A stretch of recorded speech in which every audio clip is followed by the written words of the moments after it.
السلام عليكم ورحمة الله وبركاته. اللهم صل وسلم وبارك على سيدنا محمد وعلى آله وأصحابه أجمعين. ازيكم يا أحلى جمهور في الدنيا؟ عاملين ايه؟ يا رب تكونوا بخير. كل سنة وحضراتكم طيبين. خلاص المدارس بدأت زي ما كلنا عارفين، وطبعا رجعنا تاني لحيرة كل يوم هندي لأولادنا ايه الصبح وهم رايحين على المدارس بتاعتهم. يا ترى هياخدوا معاهم ايه في اللانش بوكس؟ تعالوا النهاردة ان شاء الله اريحكم خالص من التفكير والحيرة بتاعت كل يوم. ما تيجوا مع بعض النهاردة نفتح في البيت لأولادنا فرن كامل نعمل لهم فيها المعجنات والمخبوزات بتاعت الأفران بطريقة سهلة وبسيطة، وهتطلع معاكي ان شاء الله العجينة كمان اقتصادية وهشة وقطنية خالص، وهتطلع معاكي احلى واطعم من اللي بنجيبها من بره كمان. ده غير طبعا ان هي بدون اضافه حليب وبدون اضافه بيض وبدون اضافه زبده، يعني العجينه بالدقيق والميه وسهله واقتصاديه خالص واي حد يقدر يعملها. طبعا الطريقه سهله وبسيطه. الكميه اللي مع حضراتكم شايفينها ديت كانت من كيلو دقيق، تمام. بس انا ان شاء الله هعمل معاكم في الفيديو دوت الكميه من نص كيلو دقيق. لو حضرتك عايزه تضاعفي المقادير مفيش اي مشكله. يلا كده بينا نسمي الله ونصلي على الرسول ونبدا في الطريقه على طول. طبق غويط وضفت فيه كوبايه ونص من الميه الدافيه. طبعا لازم اللي تكون الميه دافيه، ما ينفعش تكون سخنه عشان ما تموتش الخميره، تمام. بعد كده ضفت معلقه كبيره من الخميره الفوريه وضفت عليها معلقتين كبار من السكر الحبيبات. بعد كده هخلط كل المكونات دي مع بعض لغايه لما السكر يدوب تماما. طبعا انا متاكده في الوقت دوت من الخميره بتاعتي ان هي شغاله. لو حضرتك مش متاكده تقدري تغطي الخليط دوت وتسيبيه 10 دقايق لغايه لما الخميره بتاعت حضرتك تتفاعل وتنشط. لو حضرتك زي ما قلت مش متاكده من الخميره، انما لو حضرتك متاكده من الخميره زي ما انا ما متاكده كده، هتضيفي عليها في الوقت ده نص كيلو من الدقيق الابيض متعدد الاستخدامات. وبعد كده هتضيفي عليه معلقه صغيره من البيكنج باودر وربع معلقه صغيره من الملح. وهنضيف هنا بقى تركاية كده بسيطة خالص، هي المكون السحري اللي هو البديل بتاع المحسن الخبز بتاع الافران، وهو معلقة كبيرة من الخل على معلقة صغيرة من البيكنج باودر. شايفين الفوران اللي حصل قدام حضراتكم ده؟ ده كده دليل على نجاح المكون بتاعنا دوت، اللي هو بيكون بديل محسن الخبز اللي بيستخدموه في الافران. بعد كده هبدأ ان انا اخلط بقى الدقيق مع كل المكونات دي زي ما حضراتكم شايفين كده. يا دوبك بس لغاية لما الدقيق يختفي هلم العجينة بس بايديا، تمام. طبعا زي ما احنا عارفين ان كل نوع دي بيختلف في كمية السوائل اللي بياخدها، وبيختلف في امتصاصه للسوائل عن اي نوع تاني. الوقت دوت انا حسيت ان العجينة معايا لسه يابسة ومحتاجة شوية مية كمان، فطبعا انا حاطة معايا هنا على جنب نص كوباية من المية الدافية احتياطي، علشان خاطر انا لاحظت ان العجينة لسه محتاجة مية تاني، تمام. ضفت معايا كده هنا نص كوبايه كمان من الميه، وهبدا في الوقت دوت ان انا اخلط. انا ما ضفتش الزيت في الاول ليه؟ طبعا احنا بنضيف زيت لان زي ما ذكرت ان احنا هنعجن بدون زبده خالص، فهنضيف في الوقت دوت زيت. هضيف الزيت في الاخر ليه؟ علشان خاطر دوت بيفتح معايا العجين وبيدي العجين هشاشه، بعكس لما بضيفه في البدايه خالص، تمام. العجينه هنا كده اتلمت معايا زي ما حضراتكم شايفين كده ما شاء الله. في الوقت دوت هضيف ربع فنجان صغير من الزيت، وهبدا برضو ان انا اكمل عجن كده. طبعا العجينه لسه ما اتعجنتش، يا دوبك بس انا لميتها والدقيق اختفى معايا، تمام. هفضل بقى ان انا اعجن كده فيها بايديا لغايه لما تتشرب كميه الزيت دي كلها اللي هي الربع فنجان. طبعا انا عامله هنا نص كيلو من الدقيق، لو حضرتك حابه ان انت تضاعفي المقادير مفيش اي مشكله. هكتب لكم كمان المقادير في صندوق الوصف، تمام. بعد كده هبدأ ان انا اعجن كده بايديا لغاية لما الدقيق يختفي، لغاية لما الزيت يختفي تماما. وبعد كده هبدأ ان انا اكمل عجن على الرخامة. طبعا عارفين العجن بتاع الرخامة لا غنى عنه، بيديني قوام حلو جدا للعجينة، يعني بيخلي العجينة معايا بتمط زي الاستك كده او زي اللبانة، بتكون معايا حلوة جدا والقوام بتاعها ممتاز، تمام. طبعا الطريقة دي اللي مش متوفر عنده عجان زي حالاتي، ربنا يكرم الجميع يا رب، وان شاء الله يبقى عندكم احسن عجان في الدنيا. طبعا انا بحب اعجن على الرخامه زي ما ذكرت، بتديني قوام حلو جدا للعجينه وبتساعد معايا العجينه جدا وقت الشغل ان هي تكون حلوه جدا معايا ولينه في ايديا، تمام. هعجن بقى كويس جدا جدا كده زي ما احنا متعودين، يعني اعجني فيها كده كويس جدا كأنك بتعجني واحد اسرائيلي، تمام. العجينة تتلم معايا كويس جدا. في الوقت دوت هاخدها بقى معايا على الطبق وهغطيها وهسيبها تتخمر معايا. زي ما حضراتكم شايفين كده العجينة ما شاء الله القوام بتاعها طري جدا بس ما بتلزقش. هحطها معايا كده في الطبق بتاع العجن دوت وهغطي وشها كده بشوية بسيطة من الزيت، يعني يا دوبك كده نقطتين على ايديكي، وتبداي ان انت كده تغطي بيهم وش العجينة علشان خاطر لما تخمر معاكي يعني ترتفع ما تلزقش معاكي في الغطا اللي هتغطيها بيه، سواء كان البلاستيك راب اللي هو اللي انا بغطي بيه ده، او سواء حضرتك مغطياها بكيس بلاستيك، تمام. هغطيها كده واسيبها معايا بالظبط يا دوبك نص ساعة، لان زي ما احنا عارفين الجو لسه حر. لو الجو ساقع يعني لو حضرتك بتعمليها في الشتاء هتقعد معاكي حوالي ساعة بالتقريب على بال ما تخمر. تمام. طبعا انا غطيتها زي ما حضراتكم شايفين، وبعد كده هغطيها بفوطة كمان واسيبها في مكان دافي لمدة نص ساعة على بال ما تخمر. في الوقت ده هروح اجهز معايا الحشو. طبعا زي ما قلت في اول الفيديو احنا هنعمل معجنات ومخبوزات الافران. الكميه اللي انا عاملاها اللي هي النص كيلو ديت هتعمل معايا فطيره هحشي بيها حشو غير اقتصادي. وهعمل معايا برضو معجنات اللي هي زي الباتيه وزي الشريك والحاجات بتاعه الافران. تمام. هعملها للاولاد علشان ياخدوها معاهم في اللانش بوكس وهم رايحين المدرسه. بس ديت عملتها لهم كده علشان العشاء. تمام. يعني النص كيلو الدقيق دوت اللي انا عجنته مع حضراتكم هيعمل معايا الفطيره اللي هتشوفوها معايا في نهايه الفيديو، وهيعمل معايا شويه معجنات حلوه جدا. تمام. يعني ما شاء الله بيرمي كميه حلوه قوي واوفر كمان من لو حضرتك هتشتريه من بره. طبعا انا عجنت قدام حضراتكم نص كيلو من الدقيق. هاخد نص الكميه ديت هعمل بيها الفطيره اللي هي بحشوه الفراخ. الحشوه ديت كانت عباره عن 3 شرايح من البانيه كانوا باقيين عندي من بانيه كنت متبلاه وكانوا في الفريزر عندي، ففكرت اعمل بيها كده فطيره للاولاد علشان يتعشوا بيها. الميزه في العجينه بتاعتنا ديت ان هي بتنفع مع حضرتك تعملي بيها فطاير، تعملي بيها معجنات ومخبوزات الافران. ممكن تستخدميها برضو ان انت تعملي بيها بيتزا. يعني الميزه بتاعتها ان هي بتمشي مع اي حاجه وبتنفع لجميع الوصفات. تمام. اعتمدي الطريقه دي ان شاء الله وجربيها في اي وصفه هتعجب حضرتك جدا، وان شاء الله بامر الله مش هتغيريها ابدا. تمام. كانت العجينه بعد مرور نص ساعه ما شاء الله اختمرت معايا زي ما حضراتكم شايفين، فرغت منها الخمر. وبعد كده هبدا ان انا اضيفها معايا على المفرش السيليكون علشان اقسمها معايا. زي ما قلت الكميه اللي انا عملتها في اول الفيديو حضراتكم شفتوها معايا دي كانت كيلو دقيق، ديت عملتها في يوم تاني. تمام. انما الكميه اللي انا عجنتها مع حضراتكم ديت كانت نص كيلو دقيق بس. تمام. تقدري حضرتك زي ما قلت تضاعفي الكميه زي ما حضرتك تحبي، يعني تعملي نص كيلو دقيق او كيلو او اتنين على حسب امكانيات حضرتك او على حسب عدد افراد الاسره عند حضرتك. بعد ما قسمت العجينه كده زي ما حضراتكم شايفين ل3 اجزاء، هاخد معايا الجزء اللي هو على جنب دوت وهغطيه معايا في الطبق البلاستيك اللي انا عجنت فيه. هغطيه معايا طبعا علشان خاطر الوش بتاعه ما ينشفش، لان ده اللي انا هعمل بيه المعجنات والمخبوزات اللي انا هعملها اللي هي بتاعه الافران اللي هدي منها للاولاد معاهم وهم رايحين المدرسه. انما النص التاني دوت اللي انا قسمته على كورتين كده زي ما حضراتكم شايفين ده اللي هعمل بيه الفطيره اللي هتشوفوها معايا ان شاء الله في نهايه الفيديو. كملوا الفيديو للنهايه علشان خاطر ان شاء الله هنعمل مع بعض تشكيله معجنات حلوه جدا، وهتشوفوا مع بعض ان شاء الله النهارده معايا كذا شكل من المعجنات وكذا طريقه هتطلع معاكي في منتهى الجمال بامر الله. جربوها وربنا يحسن ما بين ايديكم. بعد كده خدت معايا زي ما حضراتكم شايفين الجزء من العجينه وفردته كده على شكل دائري، وبعد كده هاخده معايا كده على ايديا زي ما حضراتكم شايفين، وهجيب معايا الصينيه اللي انا هسوي فيها الفطيره. انا مش دهناها اي حاجه خالص عشان انا مستخدمه صينيه جرانيت، انما لو حضرتك هتسوي في صواني الومنيوم مفيش اي مشكله خالص، بس هتدهنيها بفرشه كده بسيطه يعني دهنه بسيطه من الزيت. تمام. هفرد بقى معايا العجينه كده زي ما حضراتكم شايفين اسوي بيها كده الاطراف بتاعه الصينيه، يعني عايزاها تاخد كده شكل الدايره بتاعه الصينيه. هسوي بقى العجينه كده كويس جدا. في الوقت دوت كانت معايا الحشوه كانت بردت شويه علشان ما ينفعش ان انا اضيفها على العجين وهي سخنه. تمام. يعني تكون درجه حرارتها كده ايدك تتحملها. بعد كده بعد ما سويت العجينه جوه الصينيه زي ما حضراتكم شايفين بالشكل ده، هبدا في الوقت ده ان انا اضيف معايا الحشوه بتاعتي زي ما قلت. تقدري حضرتك تستخدمي اي حشوه متاحه عندك. تقدري تستخدمي حشو اقتصادي، يعني تقدري تستخدمي بطاطس او بيض مثلا او جبن، او ممكن لانشون جبنه رومي لو عند حضرتك متاح. ممكن برضو لو حضرتك حابه ان انت تضيفي خضار مثلا فلفل رومي او فلفل سبايسي او زيتون او مشروم المتاح عند حضرتك، يعني الحشوه دي بتكون اختياري وعلى حسب الرغبه او على حسب الذوق. تمام.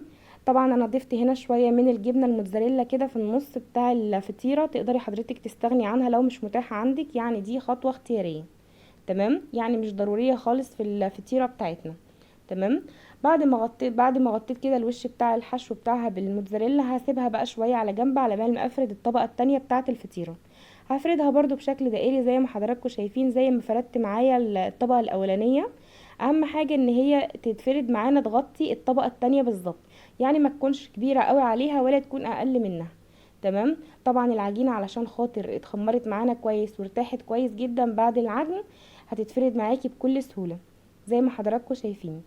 هاخد بقى معايا كده الطبقة التانية بعد ما فردتها، وهغطي بيها كده وش بتاع الطبقة الاولانية، وهساوي بقى كده الحروف بتاعتها بحيث ان هي تقفل كل الجوانب كويس جدا، علشان خاطر الحشوة اثناء ما هي في الفرن ما تخرجش منها، ولما الجبنة تسيح في النص بتاع الفطيرة ما تخرجش بره الفطيرة وتتحرق وهي في الفرن. هقفل بقى الجوانب بتاعتها كويس جدا، وضروري ان احنا نقفلها كويس جدا باطراف صوابعنا كده زي ما حضراتكم شايفين. تمام. هغلف بقى الفطيره كده كويس جدا في الوقت دوت. وبعد كده لو اتقطعت معاكي حته صغيره كده ما تقلقيش خالص، تقدري حضرتك تقفليها تاني بمنتهى السهوله. تمام. بشوكه بقى كده هبدا ان انا اعمل كده زي فتحات جوه الفطيره كده، علشان خاطر اثناء ما هي في الفرن معانا، طبعا مع الحراره مش عايزينها ترتفع معانا يعني زي الكيك، لا احنا عايزين نعمل لها فتحات تهويه كده علشان خاطر اثناء ما هي في الفرن ما ترتفعش زي الكيك زي ما ذكرت. تمام. في الوقت دوت هسيبها بقى اغطيها كويس جدا، هغطي الوش بتاعها بكيس بلاستيك او البلاستيك راب، وهسيبها على جنب لغايه لما اخلص بقيه الكميه بتاعه الفطاير اللي معايا. يعني هسيبها على جنب ترتاح كده على بال ما اخلص الفطاير اللي معايا في الوقت ده. هاخد بقى هنا كده نص كميه العجين، واللي هي تعتبر ربع كيلو دقيق، هنعمل بيها 10 اشكال حلوه جدا من المخبوزات بتاعه الافران، اللي ان شاء الله هتغنيكي عن ان انتي تروحي تشتريها تاني من الافران. تمام. وانا متاكده بامر الله ان اللي هيجرب الطريقه دي هتعجبه جدا. خدت معايا كده قطعه بتاعه العجين، وهبدا ان انا افردها كده، وبعد كده هفردها على شكل رول زي ما حضراتكم شايفين معايا كده. طبعا الطريقه ديت بتاعه العجين دي اللي انا بفردها على شكل رول بتساعد معايا جدا على تقطيع العجينه قطع متساويه. لو حضرتك مش عندك ميزان تقدري تستخدمي الطريقه ديت، ان انت تقدري تساوي بيها قطع العجين تكون قطع متساويه او متقاربه من بعضها في الوزن او في الحجم. تمام.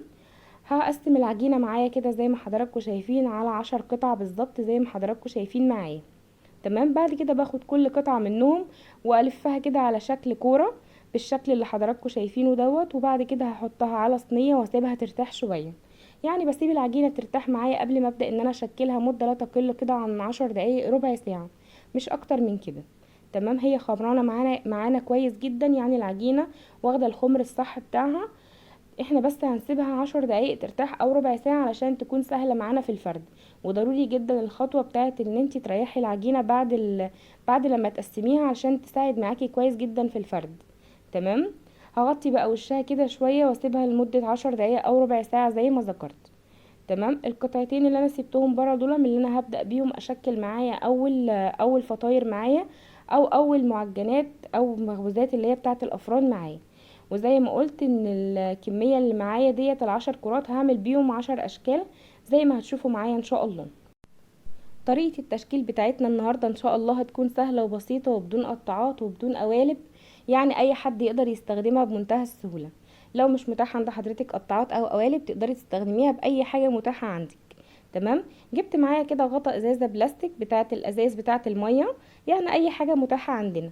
ومعايا هنا شوكه، وزي ما حضراتكم شايفين هبدا بقى ان انا بعد ما حطيت الغطا في النص كده اعمل كده زي خطوط بالشوكه كده على طرف العجينه زي ما حضراتكم شايفين. دي هعملها معايا زي شكل الزهره بتاعه عباد الشمس. طبعا وانا بصور في الوقت ده حصل معايا دروب كده، الحمد لله النور قطع زي ما حضراتكم شايفين. تمام. فاعذروني معلش ان الاضاءة هتقل الفترة اللي جاية معانا في الفيديو او في اللقطات اللي جاية، بس كده كده ان شاء الله باذن الله يعني هحاول ان الصورة تكون واضحة على قدر الامكان ان حضراتكم تشوفوا معايا التشكيل. تمام. طبعا كانت القطعة ديت ايديا خبطت فيها في الوقت ده، فطبعا عدت تشكيلها من اول وجديد علشان خاطر لما النور قطع طبعا ما خدتش بالي فايديا خبطت فيها. عملت معايا كده زي ما حضراتكم شايفين كده رسومات بالشوكة على طرف العجينة، وبعد كده هبدأ ان انا بالسكينة اعمل فتحات كده، وبعد كده هاخد كل قطعة كده افصلها عن التانية بحيث ان انا اعمل لها كده حرف بايديا زي ما حضراتكم شايفين. في النهاية بيكون شكلها معايا شكل الزهرة بتاعت عباد الشمس زي ما هتشوفوا معايا ان شاء الله. طريقة التشكيل معانا ان شاء الله هتكون سهلة وبسيطة، وزي ما قلت بدون قطعات وبدون قوالب، واي حد مبتدئ في شغل المعجنات ان شاء الله هتطلع معاه بامر الله ناجحة باذن الله. ونصيحة بجد من اختي ليكم، يعني انا حابة بس انصح اخواتي البنات اللي لسه اول مرة يدخلوا المطبخ جديد او العرايس اللي لسه اول مرة يدخلوا جديد، حابة اقول لهم يعني لو اول مرة يعملوا وصفة فيها معجنات او وصفة مثلا يعني فيها خامات مكلفة، جربي منها الاول تعملي الوصفة يعني بخامات وبمقادير قليلة، يعني ما تعمليش بكميات كبيرة لغاية لما ان شاء الله تظبط معاكي وتطلع معاكي يعني باحترافية. تمام. طبعا مفيش حاجة من اول مرة بتطلع معانا ناجحة، لازم نجرب مرة واتنين، وكتير مننا جدا يعني وصفات منهم كتير باظت، بس مفيش اي مشكلة يعني. لا حياة مع اليأس ولا يأس مع الحياة. احنا نحاول مرة واتنين وبأمر الله تطلع معانا النتيجة ممتازة في مرة من المرات. يعني ان شاء الله نجرب لغاية لما النتيجة معانا تطلع مرضية. بس انا متأكدة ان اللي هيجرب العجينة دي ان شاء الله هتطلع معاه ناجحة بأمر الله.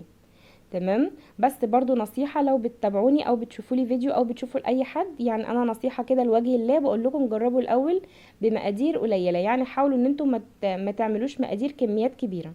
تمام. زي ما حضراتكم شفتوا، خدت معايا القطعة التانية وفردتها على شكل دايرة، وبعد كده قسمتها على 4 اجزاء. تمام. وبعد كده خدتهم حطيتهم فوق بعض زي ما حضراتكم شايفين، وهبدأ ان انا كده بطرف الشوكة اعمل زي الشكل اللي انا عملته في الرسمة اللي قبل دي، او في الفطيرة اللي قبل دي. تمام. بعد كده هشكل كده بالشوكة الاطراف بتاعة العجينة زي ما حضراتكم شايفين. طبعا دي خطوة اختيارية ممكن تستغني عنها، انا عملت كذا وردة بالطريقة دي بس ما كنتش بعمل الحروف بتاعتها بالشوكة كده. بس هي بتدي شكل جمالي كده معانا في النهاية. يعني بتكون حلوة كده وبتفتح النفس للأطفال كمان بالذات، لأن الأطفال بيحبوا الحاجات يعني اللي هي يعني فيها رسومات ورد وحاجات زي كده. تمام. ما شاء الله شكلها حلو جدا، وباين قدام حضراتكم ان هي واخدة شكل الوردة. زي ما حضراتكم شايفين هي كده عملت معايا زي وردتين. زي ما حضراتكم شايفين هبدأ في الوقت دوت ان انا خلاص كده اضيفهم معايا جوه الصينية مع الوردة اللي قبل دي. في كذا طريقة وكذا شكل للورد يعني ان شاء الله هعمله مع حضراتكم. وان شاء الله استنوني في فيديوهات بأمر الله هيكون فيها معجنات كتير، هنعمل فيها اشكال مختلفة كتير جدا. تمام. بعد كده خدت معايا هنا جزء تالت من العجينة، وهفرده كده زي ما حضراتكم شايفين على شكل مستطيل. في الوقت دوت هضيف معايا هنا في قطعة كده من الجبنة اللي هي البراميلي، تقدري تضيفي جبنة اللي هي الفيتا العادية او جبنة بيضة مفيش مشكلة، او حابة تضيفي رومي، حابة تضيفي موتزاريلا، المتاح عند حضرتك. هعملها على شكل الباتيه كده بتاع الافران. تمام. بس انا عاملة الحجم بتاعها صغير على حجم القطعة بتاعة العجين اللي انا مستخدماها. تمام. لان الربع كيلو عمل معايا 10 قطع بالظبط من العجين، يعني هيعمل معايا 10 قطع مخبوزات بالظبط. لو حضرتك حابه ان انت تكبري الحجم بتاعها مفيش مشكله، يعني تقدري تتحكمي في الحجم بتاع القطعه زي ما حضرتك تحبي. تمام. هفرد معايا برضو هنا كده الجزء العجينه ديت. تمام. القطعه دي هفردها معايا كده زي ما حضراتكم شايفين. هفردها معايا بشكل مستطيل علشان هعمل بيها برضو شكل وردة، بس يعني رسمة مختلفة عن الرسمتين اللي قبلها. تمام. طبعا طرق التشكيل كلها سهلة وبسيطة واي حد يقدر يعملها بمنتهى السهولة. تمام. زي ما قلت، لا قطاعات بقى ولا قوالب ولا اي عقد من دي. طبعا كلنا متاح عندنا الفرادة بتاعة العجين، وكلنا متاح عندنا في بيوتنا القطاعة بتاعة البيتزا. ولو مش متاحة عند حضرتك تقدري تفتحي العجينة كده بسكينة، مفيش اي مشكلة خالص. تمام. بعد ما تنيتها كده، بعد ما عملت الفتحات زي ما حضراتكم شفتوا، لميتها بقى معايا كده على شكل رول، وبعد كده طلعت معايا بالشكل الوردة اللي حضراتكم شايفينه ده. ما شاء الله شكلها حلو جدا، اللهم بارك. هتعجب اولادنا جدا بامر الله وهيفرحوا بيها جدا، خصوصا البنات بتحب الحاجات اللي زي دي. تمام. تقدري حضرتك برضو لو عندك بنوتة تقف معاكي تساعدك في الوقت دوت ومنها برضو تتعلم، يعني شجعوا اولادكم كده ان هم يقفوا معاكم في المطبخ، بالذات البنات، علشان خاطر يعني يكتسبوا مهارة ويكتسبوا كده ايه خبرة ان شاء الله بعد كده لدخول المطبخ. تمام. زي ما حضراتكم شايفين كده خدت معايا جزء كمان من العجينة وفردت رول كده، وبعد كده هقطعه معايا كده بالقطاعة بتاعة البيتزا، بس بقطعه معايا للنهاية. يعني بفتح القطع بتاعة العجين لثلاث اجزاء كده معايا للنهاية زي ما حضراتكم شايفين. في الوقت ده هضفرها بقى معايا كده كأنك بتضفري شعر بنوتك بالظبط. تمام. يعني تضفريها كده على شكل الضفيرة زي ما حضراتكم شايفين. لو حسيتي ان العجين في الوقت دوت يعني لزق في ايدك مفيش مشكلة، او لو مثلا العجينة كده يعني اتنت معاكي زي ما حصل معايا مفيش اي مشكلة خالص. طبعا معلش اعذروني، انا بصور والله في الوقت دوت على الضوء بتاع الفلاش بتاع الكاميرا، يعني مفيش اي اضاءة كانت متاحة عندي في الوقت ده غيره.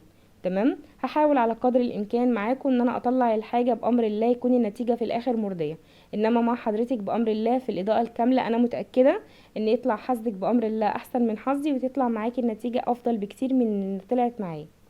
ما شاء الله بعد ما لميتها على شكل رول طلعت معايا بالشكل الوردة القمر اللي حضراتكم شايفينه ده. تمام. ما شاء الله شكلها حلو جدا، وانا متأكدة برضو زي ما قلت انها تعجب البنوتات جدا.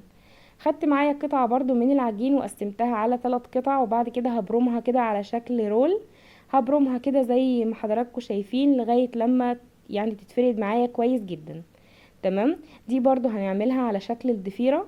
عارفين حضراتكم القرص اللي هي بتكون موجودة في الافران اللي هي المضفرة دي؟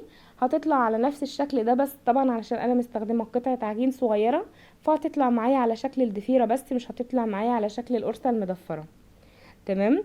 هبرم بقى معايا كده الثلاث قطع زي ما حضراتكم شايفين، وبعد كده بجيبهم جنب بعض وهبدأ ان انا الزقهم في بعض من فوق كده زي ما حضراتكم شايفين معايا. تمام. وبعد كده هبدأ بقى ان انا اضفرهم كأنك زي ما قلت بتضفري شعر بنوتك كده. اعمليهم بقى على شكل الضفيرة كده زي ما حضرتك شايفة.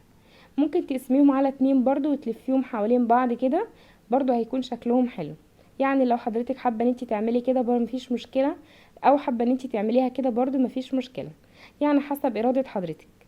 تمام. ما شاء الله الشكل بتاعها المضفر دوت حلو جدا زي ما حضراتكم شايفين، عاملة زي الشريك بتاع الافران بالظبط. تمام كده زي ما حضراتكم شايفين. هضغط عليها بايديا بس كده، هبططها تبطيطه خفيفه كده، وبعد كده بضيفهم معايا في الصواني. نسيت اقول على معلومه ان الصينيه اللي احنا هنستخدمها لازم نكون مسحينها بمسحه بسيطه من الزيت، يعني بفرشه زيت او بمنديل كده يعني مبلول في شويه من الزيت. تمام. بعد كده هاخد معايا جزء كمان من العجينه وهبدا ان انا افرده كده زي ما حضراتكم شايفين علشان اشكل الشكل اللي بعد كده. تمام. طبعا ضروري في الوقت دوت ان احنا نكون حاطين شويه من الدقيق على المفرش السيليكون او على الرخامه، ويفضل يكون في مفرش فردينه فوق الرخامه علشان خاطر ما تلزقش العجينه معانا في الرخامه. تمام. بعد كده هبدا ان انا اعمل معايا ده شكل جديد، شكل مختلف وان شاء الله حلو جدا برضو ومميز. هعمل فتحات كده على طرف العجينه لغايه النهايه كده زي ما حضراتكم شايفين، وقلت برضو لو مش متاح عند حضرتك القطاعه تقدري تعمليها بالسكينه مفيش مشكله. دي هحشيها برضو بالجبنة زي ما حضراتكم شايفين. هاخدها بقى معايا كده واتني الطرف بتاعها، وضروري ان احنا نضغط عليه نقفله كويس جدا علشان الجبنة اثناء ما هي في الفرن هتسيح فما تخرجش بره الفطيرة بتاعتنا. تمام. بعد كده لفيته معايا او برمته بالشكل اللي حضراتكم شايفينه ده، وبعد كده هتنيها معايا يعني على شكل قوس كده او على شكل هلال، وبعد كده هحطها معايا في الصينية. زي ما قلت وبأكد تاني ما ننساش ان احنا ندهن الصينية بتاعتنا بمسحة بسيطة من الزيت، يعني بفرشة كده ونمسحها مسحة بسيطة من الزيت، خاصة لو حضرتك مستخدمة الصواني الألمونيوم. تمام. بعد كده هاخد معايا جزء كمان من العجينة وهعمل بيه الشكل دوت. الشكل ده برضو حلو جدا ومميز، بيكون شكل كده زي المثلث وبيكون عامل زي الشبكة. زي ما حضراتكم شفتوا قسمت معايا العجينة هنا كده على 4 أجزاء، بس طبعا ما بقطعش للنهاية، يعني بقطع الحروف بس كده ما بوصلش لقلب العجينة من جوه. تمام. وبعد ما حطيت الجبنة في النص بتاع العجينة وبعد كده قفلت عليها الجزء المقابل ليها، هبدأ برضو كده بالقطاعة ان انا اعمل فتحات عكس بعضها زي ما حضراتكم شايفين، واسحب بقى شريطة من هنا على شريطة من هنا واعمل كده شكل زي شكل شبكة بالظبط. هتشوفوا معايا شكلها في النهاية هيكون ما شاء الله حلو ازاي. تمام. زي ما قلت شريطة كده من اليمين على شريطة من الشمال، بنعملهم كده عكس بعض علشان يدينا شكل شبكة في النهاية. تمام. جربوها وان شاء الله هتعجبكم جدا، ولو حابين افكار تانية او حابين وصفات تانية اكتبولي في التعليقات، وان شاء الله كل اللي هتطلبوه مني ان شاء الله بامر الله هعمله لكم. تمام. يعني اي وصفة حابين ان انا اجربها معاكم قولولي ان شاء الله وانا انزلها لكم في فيديو بامر الله على القناة. تمام. ما تنسوش حبايب قلبي تدعموني بلايكات وبكومنتات علشان بحب اشوف تعليقاتكم اللي بتفرحني وبتشجعني ان انا استمر. خلصت كده كل الكمية معايا ما شاء الله زي ما حضراتكم شايفين الثلاث صواني دول من نص كيلو بس من الدقيق. تمام. لو حضرتك زي ما قلت حابه تضاعفي المقادير مفيش مشكله، بس النصيحه لو اول مره زي ما قلت وباكد تاني اعملي كميه قليله من الدقيق علشان خاطر زي ما قلت الخامات غاليه، فيعني محدش يخسر خامات، لان طبعا الحاجه بتكون محتاجه يعني تكنيك معين في الشغل وطريقه عجن معينه يعني تهتمي بالتفاصيل كده بامر الله هتطلع معاكي النتيجه احسن كمان من اللي انا عاملاها في الفيديو. تمام. بعد كده جبت معايا شوية من الحليب، طبعا حليب بس بدون اضافة اي حاجة، انا ما ضفتش عليه لا فانيليا ولا فلفل اسود، وما كانش متاح عندي بيض في اليوم ده، فدهنت بيه كده الوش بتاع الفطيرة بتاعتي، وبعد كده حطيت عليها شوية من الموتزاريلا، وبرده دي بتكون اختياري، ممكن تعملي الفطيرة بدون اضافة الموتزاريلا اللي على الوش مفيش اي مشكلة خالص. وعملتها مع حضراتكم قبل كده على القناة في فيديو هسيب لكم اللينك بتاعه في صندوق الوصف للي حابب ان هو يرجع يشوفها. عملنا منها حشوات حلو وحادق، هسيب لكم اللينك بتاعها ان شاء الله في صندوق الوصف. تمام. وزي ما ذكرت وزي ما قلت وباكد تاني، لو حابين وصفه معينه ان انا اعملها لكم اكتبوا لي في التعليقات، ان شاء الله بامر الله اللي هيكتب تعليق انا برد على كل التعليقات. وبحب ان انا اشكر كل جمهوري اللي بيشجعني بلايكات وبكومنتات حلوه زيكم. ربنا يديمكم في حياتي نعمه وما يحرمنيش منكم ابدا. بعد كده زي ما حضراتكم شفتوا، بعد ما دهنت كده وش الفطاير كلها والمعجنات والمخبوزات كلها كويس جدا بالحليب، بعد كده هضيف شويه من السمسم على الوش كده، علشان تكون زي اللي احنا بنشتريها من الفرن بتاع الفينو بالظبط. تمام. طبعا لو مش متاح عند حضرتك في الوقت دوت ان انت تضيفي السمسم او حبه البركه، مفيش اي مشكله خالص، بس انا عشان كان متاح عندي حبيت ان انا اضيفهم كده على الوش، عشان خاطر طبعا زي ما قلت هدي منهم للاولاد في اللانش بوكس، فيعني زي كانهم شاريينها من بره كده من الفرن. ان شاء الله بامر الله هتطلع حلوه جدا، جربوها وانا متاكده ان هي هتعجبكم. تمام. بعد ما ضفت شويه من السمسم ضفت شويه كمان من حبه البركه كده. طبعا دي بتكون اختياري، لو حضرتك حابه تضيفي سمسم بس مفيش مشكله، لان في ناس ما بتحبش طعم حبه البركه، فمفيش اي مشكله خالص، المتاح عند حضرتك. بعد كده هدخل معايا الصواني على الفرن، هتخش على الرف الاوسط في الفرن على درجة حرارة 180. لو الفرن بتاع حضرتك عالي، ولو الفرن واطي هتدخليها على درجة حرارة 200. هتقعد معاكي بالظبط ربع ساعة لتلت ساعة، واخر دقيقتين بشغل عليها الشواية بتاخد لون من فوق. تمام. اول ما بتاخد لون من تحت وبتبدا ان هي اللون بتاعها يطلع على الحروف بتاعه الجوانب، بشغل عليها الشوايه دقيقتين بالظبط مش اكتر من كده.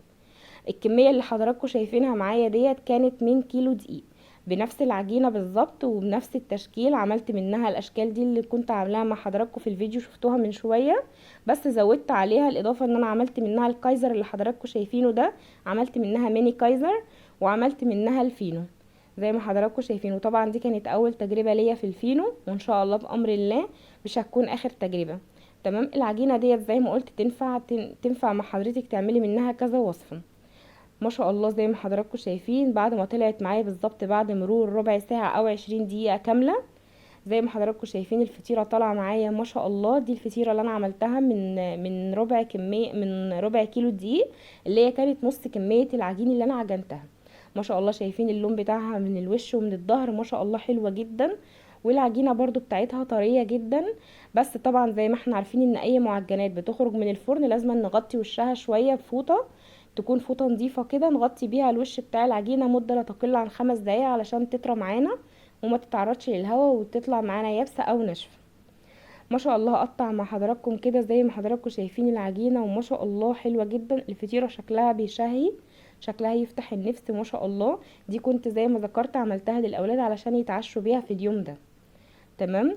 دلوقتي برضو هسيبها على جنب وبغطيها برضو بفوطة زي ما ذكرت، لازم نتغطى اي معجنات عشان لما بتتعرض للهواء بتنشف، او ممكن تحطيها في علبة بلاستيك وتغطي الوش بتاعها.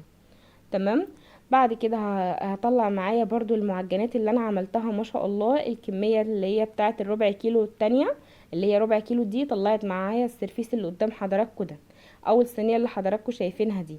شوفي حضرتك دلوقتي لو هتروحي تشتري اي قرصة من دول من الفرن هيقولك 4 جنيه او 5 جنيه القرصة. شوفي حضرتك الكمية ديت ما شاء الله 10 قطع، يعني بحوالي لو ب5 جنيه القطعة، في 10 يعني ب50 جنيه. طبعا احنا بنعمل حاجتنا في البيت بايدينا بتكون انضف واحلى واوفر من الجاهزة كمان. ان شاء الله انا متأكدة ان لما تجربوها هتعجبكم بامر الله. طلعتها كده وغطيتها معايا برضو الصينية لغاية لما هديت شوية، يعني بفوطة لغاية مثلا حوالي 5 دقايق. وبعد كده بطلعها من الصينية زي ما حضراتكم شايفين، وبدهن الوش بتاعها بشوية من الزبدة. الزبدة تكون سايحة اللي هي الزبدة المذابة. ممكن حضرتك لو مش حابة ان انت تدهنيها بزبدة تدهنيها بفرشة كده فيها زيت مفيش مشكلة برضو، وممكن ترش عليها كده ببخاخ مية بس مفيش مشكلة، وتغطي وشها بالفوطة برضو مفيش مشكلة، لو حضرتك مش حابة ان انت تضيفي لا زبدة ولا زيت على الوش بتاعها. بس هما في الافران لما بيخرجوا المعجنات وخاصة بالذات الفينو والقرص والحاجات دي، بيرشوا على الوش بتاعها زي بخاخ زيت كده علشان تديها اللمعة اللي حضراتكم شايفينها دي. تمام. ما شاء الله الكميه اللي حضراتكم شايفينها ديت اللي كانت من نص كيلو دي اللي انا عجنته مع حضراتكم. حبيت بس اوريكم ان العجينه دي تنفع لفطاير زي ما حضراتكم شايفين الفطيره اللي انا عملتها للعشاء، وتنفع معانا برضو المخبوزات اللي هي بتاعه الافران. العجينه ديت تنفع معاكي كمان حضرتك تعملي بيها بيتزا، هتكون ممتازه جدا بامر الله. تمام.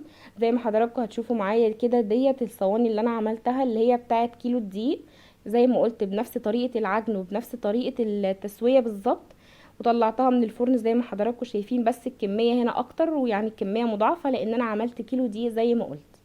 تمام. عملتها برضو في يوم تاني علشان خاطر ادي منها للاولاد وهم رايحين المدرسة، وممكن برضو احنا نفطر منها جنب كوباية شاي بلبن او جنب كوباية نسكافيه. وزي ما حضراتكم شايفين ما شاء الله حلوة جدا. وطبعا ده الفينو بتاعي، مش حابة خالص ان حد يتريق عليه، دي كانت اول تجربة ليا زي ما قلت، وان شاء الله بامر الله التجربة اللي بعدها هتكون النتيجة افضل بامر الله. هي حلوة جدا وطرية جدا، الفينو حلو قوي وطري قوي، وحتى الكايزر كمان. بس العيب الوحيد اللي في الفينو ان انا طبعا عشان كنت بلف الرول بتاع الفينو طبعا والنور قاطع، زي ما قلت النور طبعا كان قاطع عليا، فاللفه بتاعه الرول ما طلعتش معايا مظبوطه. ان شاء الله المره الجايه النتيجه هتكون افضل بامر الله، وبامر الله هعمل لكم فيديو مخصوص للفينو بس لوحده. تمام.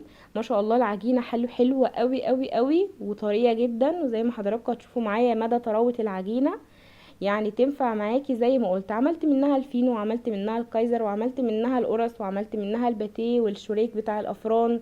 تمام. وتنفع كمان ان انت تعملي منها البقسماط، تنفع ان انت تعملي منها السميط، القرص المدفره بتاعه الافران. ما شاء الله شايفين طريه وهشه جميله جدا من جوه، وقطنيه وفاتحه جدا زي ما حضراتكم شايفين ازاي.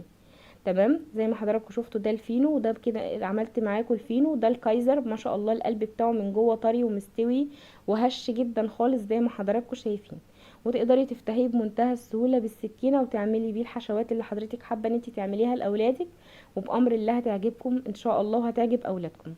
تمام. دي برضو كانت اللي هي الفطاير اللي هي الساده، عملت محشيه وعملت ساده. المحشيه ديت سبتها كده بالجبنه بس، والساده قلت ممكن ياكلوا بيها مربى، ممكن ياكلوا بيها لانشون، ممكن ياكلوا بيها اي حاجه. ده الميني كايزر اللي انا عملته ما شاء الله، عايزه اقول لكم عجب اولادي جدا وراحوا بيه المدرسه. حطيت لهم فيه شرايح اللي هي بتاعه البيبروني، تمام، اللي هي السلامي، وحطيت برضو فيه منهم، حطيت في الفينو برضو اللانشون، وحطيت لهم جبنه رومي، وحطيت فيه اللهم صل على النبي، حطيت في الفينو برضو حشوات للاولاد، حطيت مربى. تمام. برضو زي ما حضراتكم هتشوفوا هفتح معاكم رغيف الفينو علشان تشوفوا من جوه القلب بتاعه من جوه مستوي ولونه فاتح وحلو ازاي. وما شاء الله شايفين اللون بتاعه من جوه والتسوية بتاعته، ده غير ما هو طري جدا وهش خالص. لحد هنا ويكون الفيديو بتاعنا خلص. استنوني في فيديو جديد، والسلام عليكم ورحمة الله وبركاته. باي باي.